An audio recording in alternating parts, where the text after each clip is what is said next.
আসসালামু আলাইকুম প্রিয় ভাই বোনেরা, সবাই কেমন আছেন? এই যে আমি কিভাবে আজকে আসলে মুরগির মাংসটা রান্না করি সেটাই তোমাদের মাঝে নিয়ে আসলাম, দেখতে থাকো। আর সাথে জীবনের কিছু গল্প সেটাও বলবো। জীবন অনেক কঠিন, মেয়ে মানুষ সব কিছু ইচ্ছা করলে পারে না। আর এখন যেভাবে ডিভোর্সের মাত্রা আমাদের সমাজে বেড়ে গেছে, এটা আসলে ধৈর্য না থাকার কারণেই। মেয়েদের সবসময় ধৈর্য ধরতে হবে। প্রিয় বোনেরা, যদি আমার এই ভিডিওটা দেখেন, অবশ্যই আমার এই কথাগুলো আপনারা শুনবেন। কারণ মেয়ে মানুষ, আপনাকে কেউ বোঝাবে না। আপনার স্বামীর সাথে যখন অশান্তি হবে, তখন কেউ বলবে যে তুই ভাত খাস না, তোর ভাত খাওয়ান লাগবো না। আবার অনেকেই বলবে যে না, ধৈর্য ধর। দেখবেন যখন আপনাকে ধৈর্যের কথা বলবে, তখন আপনার কাছে ভালো লাগবে যে না, আমি ধৈর্য ধরি। আর যদি 5 জন মানুষ বলে যে না তুই খাস না, তোর জামাই ভালো না, তখন আপনার মন এমনিতেই ভেঙে যাবে। এই সমাজে যারা গ্রামে বসবাস করেন আপনারা, তারা দেখে থাকবেন অনেক মেয়ে কিন্তু অনেক সহ্য করে সংসার করে। এই যে যেমন মাটি কাটে, আমাদের গ্রামে আছে অনেকেই দেখি, তারা তো কষ্ট করে সংসার করছে, তাই না? জীবন তো এরকমই, আমরা যা আসলে চাইবো সেটা কখনোই পাবো না। আর আল্লাহ যা করে মঙ্গলের জন্য করে। তাই আপনাদেরকে একটা কথাই বলবো, আপনারা অবশ্যই ধৈর্য ধরবেন, ছাড় দিবেন। হাজব্যান্ড যখন রাগ করবে তখন একটু চুপ থাকার চেষ্টা করবেন। আমি জানি অনেক সময় হয়তো বা চুপ থাকা যায় না, কিন্তু তারপরে চুপ থাকা হয়। সব কিছুরই আসলে মাত্রা আছে, মাত্রার বাইরে গেলে তখন আপনারা ডিসাইড করবেন অবশ্যই, অনাকাঙ্ক্ষিত কোনো ঘটনা ঘটার আগেই। এই যে অনেক ভিডিও দেখি, অনেক চোখের সামনে চলে আসে নারীদের কিভাবে মারে। আসলে এটা কিন্তু ঠিক না। আপনার ভালো লাগবে না, আপনি ছেড়ে দিবেন। আপনি খাওয়ার দরকার নাই, আপনি কেন মারতে চান? অন্যের মেয়ের গায়ে হাত তুলেন, এটা কি হাদিসে আছে মারার কাউকে? আমি জানি না আমার এই কথাগুলো কারো ভালো লাগবে কি না, তবে আসলে এভাবে বলা উচিত। অনেকেই বললে অনেকের হয়তো ভালো লাগতে পারে। তো ধৈর্য ধরে সংসার করব। এই যে আমরা অনেকেই দেখি ধৈর্য ধরে, আমাদের মা চাচিরা যারা আছে তারা তো ধৈর্য ধরে সংসার করে, তাই না? তো আগের সাথে আসলে এখন তুলনা হবে না, এখন মানুষও যেন কেমন হয়ে গেছে। তো যাই হোক, আমিও ধৈর্য ধরে সংসার করছি। ধৈর্য ধরতেই হয়, বোঝাবে। আসলে শ্বশুরবাড়ির মানুষ কখনো আপন হয় না। এমনও দিন গেছে সবাই মিলে ঝগড়া করছে, তাদের সাথে নাও পেরে উঠতে পারে নাই, তখন থানায় চলে গেছি নিজেকে প্রোটেক্ট করার জন্য। সেখানে যে বসে থাকছি থানায়, অনেক কান্না করছি। কান্না দেখে পুলিশে বলছে যে আবেগ আবেগ দেওয়া কখনো জীবন চলে না, আপনি কান্না করেন কেন? তো এভাবে জীবনে মনে করেন, আপনার জীবনে আপনি যত বিপদগ্রস্ত হবেন, তত আপনার অভিজ্ঞতা হবে। আপনার প্রতি মানুষের কী কথা, কী ইঙ্গিত, সেটা আপনি খুবই বুঝতে পারবেন। আমিও ঠিক তেমনই বুঝতে পেরেছি।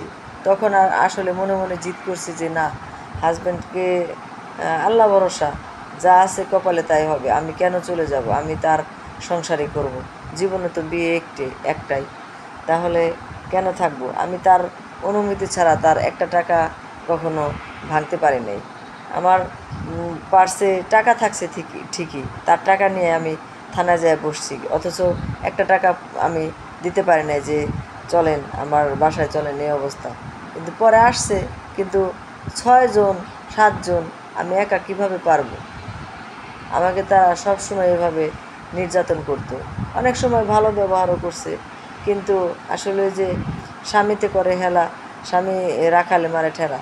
স্বামী যখন আপনাকে একটু বেশি দেখতে পারবে না, বা এমনি সেমনি একটু খারাপ ব্যবহার করবে, সে আপনাকে খাওয়াইলো পড়ালো ঠিক আছে, তারপরে আসে না একটু অবহেলা করবে, তখন দেখবেন কি আপনার আশেপাশের শ্বশুরবাড়ির মানুষ সবাই মানে যে আপনাকে ঘাড়ে উঠে বসবে। কিন্তু আমি নিজে সবসময় প্রোটেক্ট করছি। আপনারা এরকম করবেন। যখন দেখবেন আপনার কেউ নাই, তখন নিজে শক্ত হাতে দমন করবেন। সবার সামনে থেকে নিজেকে প্রতিবাদ করবেন। আসলে অতটা গুছিয়ে কথা বলতে পারি না, আপনাদের হয়তো বুঝতে ভুল হবে, কিন্তু কিছু কথা হয়তো আপনাদের ভালো লাগতে পারে, সেজন্যই বললাম। এই যে মাংস রান্না হয়ে গেছে, এখন এই যে খিচুড়ির জন্য আর কি সব কিছু রেডি করতেছি। তো এরকমই সবাই মিলেমিশে থাকবেন, ধৈর্য ধরবেন। আর আমরা নারী মানুষ, বেশি তর্ক না করাই ভালো। তারপরে কিছু সময় আবার তর্ক না করলে মানুষ ঘাড়ে উঠে বসে। এগুলো সত্যি কথা, ঘাড়ে উঠেই ঘাড় থেকে নামানোর জন্যে তর্ক করতে হয়। জীবনে অনেক কষ্ট পাইছি, কোনো দোষ না করে শ্বশুরবাড়ি সবার হাতের মার খাইছি, ভাড়াটিয়া দেওয়া পর্যন্ত আমাকে মারাইছে। এই দুঃখগুলো আমি আগেই বলছি যে আমি কখনো জীবন গল্প যা বলবো, তাই নিজের চ্যানেলেই বলে থাকি। আসলে আমার উপর দিয়ে এরকম ঝড় তুফান গেছে, সব জায়গায় এরকম হয়েছি। বাবার বাড়ি বলেন, বাবার বাড়ি তো নিজের ভাই নাই, এই জন্য সব নিজের বংশের চাচারা শত্রু হয়ে গেছে,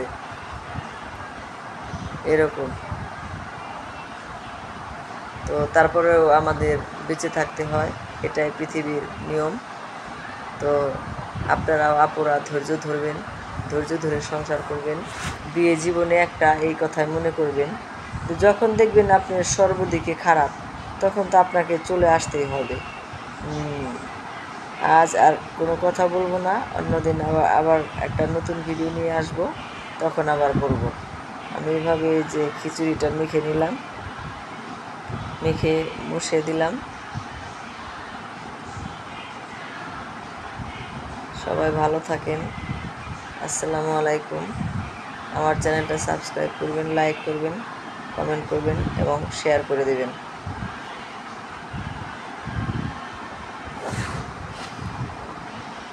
সব কিছু দিয়ে মেখে একদম চুলায় বসে দিব। ওই যে পানি নিব এখন, এক হাত দিয়ে ভিডিও আর এক হাত দিয়ে কাজ, তেমনের জন্য তো ভালো হয় না।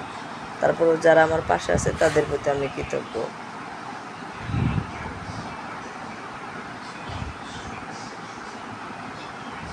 আসসালামু আলাইকুম, সবাই ভালো থাকেন।